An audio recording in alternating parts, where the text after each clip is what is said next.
Artigo de Madre Rejane, Diocese de Viana. Se não perdoamos, as mágoas vão se acumulando e gerando revoltas.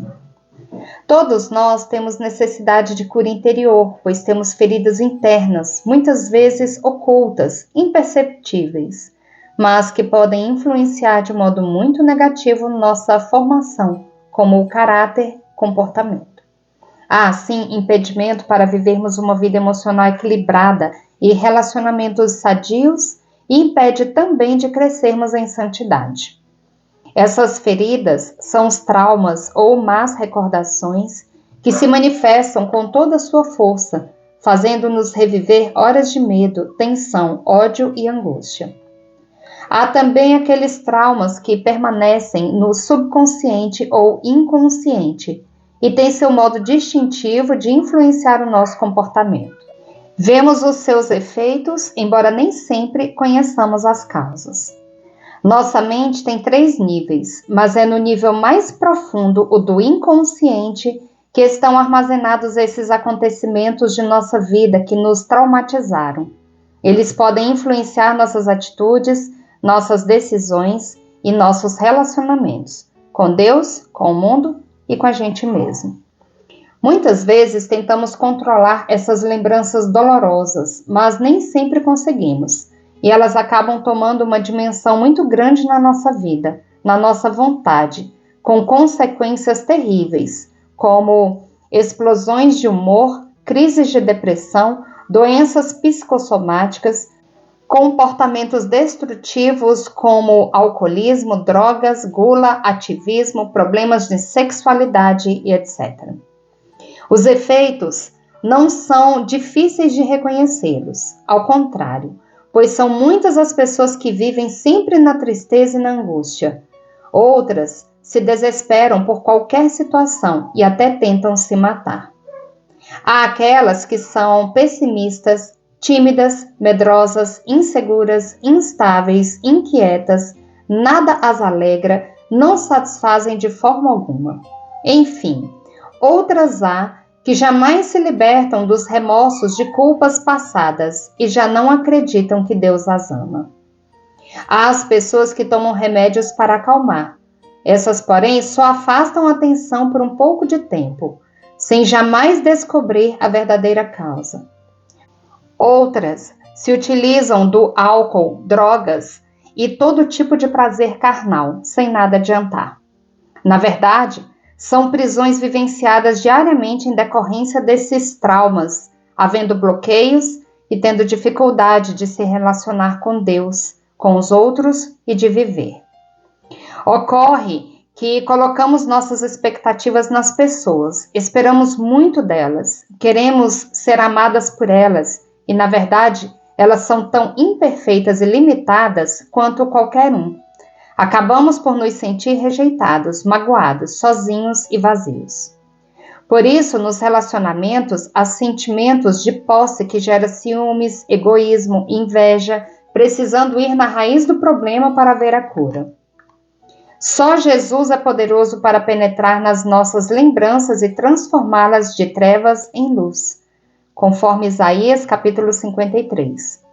Por isso precisamos expor nossas feridas à luz curadora de Jesus e deixarmos que Ele venha transformá-las. Jesus Cristo é sempre o mesmo ontem, hoje e por toda a eternidade. A cura faz parte da missão de Jesus. Só Ele pode curar as mágoas e as feridas do coração, como a timidez, frutos de traumas, medos, carências afetivas e etc. Jesus cura e enche de amor o lugar vazio com o próprio Espírito Santo. Mas afinal, o que é a cura interior? É pedir a Jesus que volte ao passado, à época em que a pessoa foi traumatizada, e cure os efeitos dos traumas. Ou seja, é levar Jesus à causa do problema e pedir que Ele cure os efeitos causados no presente, iluminando e tirando das trevas. É uma viagem que a pessoa fará através das lembranças, onde o principal companheiro de viagem é Jesus. E Jesus irá libertar, transformar, dando um novo sentido naquela situação. Existem vários processos para nos submetermos à cura interior.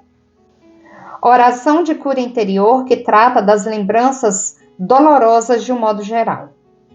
Oração de cura interior profunda que abrange as várias fases da vida de uma pessoa: concepção e estado de gestação, nascimento, primeira infância, dos 0 aos 6 anos, segunda infância, dos 7 aos 12 anos, puberdade, adolescência, juventude e fase adulta, nos seus respectivos estados de vida.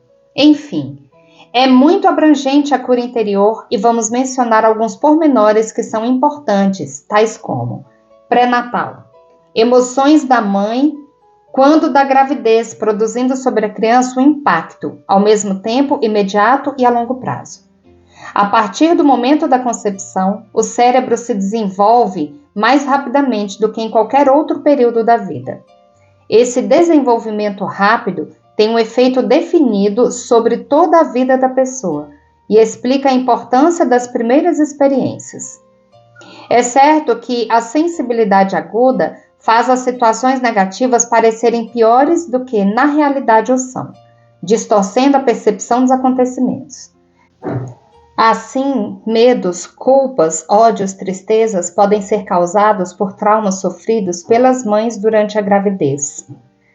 Saiba que qualquer ameaça à vida durante a gestação pode causar angústia e medo a uma pessoa para sempre.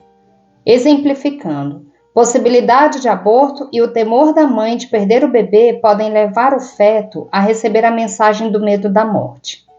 Na verdade, o feto é bastante sensível aos sentimentos paternos e capta suas reações durante a gestação.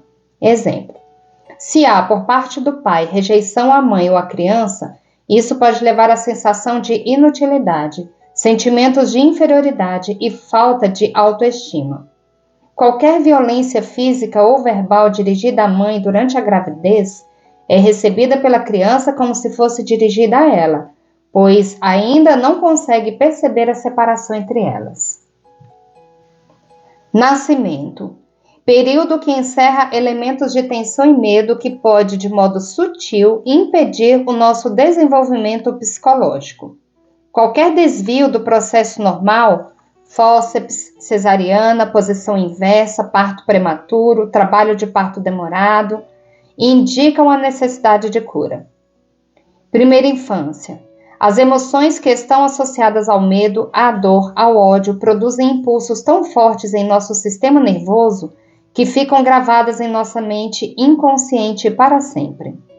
A criança talvez não se tenha sentido amada pela mãe, tenha tido um pai severo, viciado, mau, adúltero, que tenha tido tratamento desigual do outro irmão, talvez tenha ficado órfão ou tenha presenciado brigas na família. Devemos pedir ao Senhor que vá iluminando as áreas íntimas em que se experimentou solidão, vazio, que liberte dos sentimentos de abandono, rejeição, medo, preenchendo com seu amor. Segunda infância.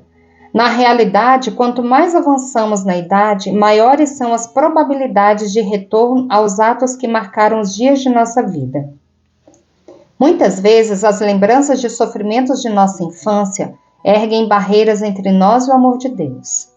Abusos sexuais, convívio social, início da educação escolar, experiências, críticas, punições, discriminações, rivalidades entre irmãos, preferências por parte dos pais, doenças. Adolescência é uma fase difícil para a maioria das pessoas. É o momento de maior confusão interior e mistura de sentimentos pelos quais uma pessoa passa. É um período de mudanças físicas, do surgimento de emoções novas, desejos de liberdade, independência. As emoções devidas às atitudes sexuais distorcidas e transmitidas pelos pais pode levar a pessoa a se tornar incapaz de formar ou manter relacionamento sexual saudável. Idade adulta. É o estágio mais longo de nossa vida e é um tempo de passividade psicológica, mas que oferece ricas oportunidades de desenvolvimento emocional e espiritual para os que querem continuar crescendo. Nesta fase, nos deparamos com muitas situações, as quais nos levam a sentirmos solidão, depressão, mágoas, angústias, tristeza, que mostra o seu sorriso nas horas de pranto, de desilusão, que console a pessoa. Oração para uma cura específica. É um tipo de oração de cura interior que aborda um trauma emocional específico ou uma situação específica que foi revelada durante o discernimento. Por exemplo, a cura de traumas sexuais, do matrimônio, dos relacionamentos, injustiças, perda de dinheiro, fracassos econômicos, falta de compreensão, falta de diálogo e de amor no matrimônio, traições por parte do cônjuge ou de amigos, familiares, doenças, demissões de emprego, filhos rebeldes ou mal-sucedidos. Ao orarmos pela cura interior de forma cronológica, precisamos pedir que Jesus acompanhe a pessoa nesta viagem e que elimine os temores do seu coração, que se faça presente com sua amizade nos momentos de solidão, que transforme em alegria toda a situação vivida. Oração para a cura dos ressentimentos, oração de perdão. A falta de perdão deixa o nosso coração doente, vai acumulando sujeira, cria uma crosta escura difícil de ser removida. Se não perdoamos, as mágoas vão se acumulando e gerando revoltas, rancor, e cada vez fica mais difícil perdoar. O perdão é uma decisão, é um ato de vontade. Bendigamos ao Senhor, demos graças a Deus.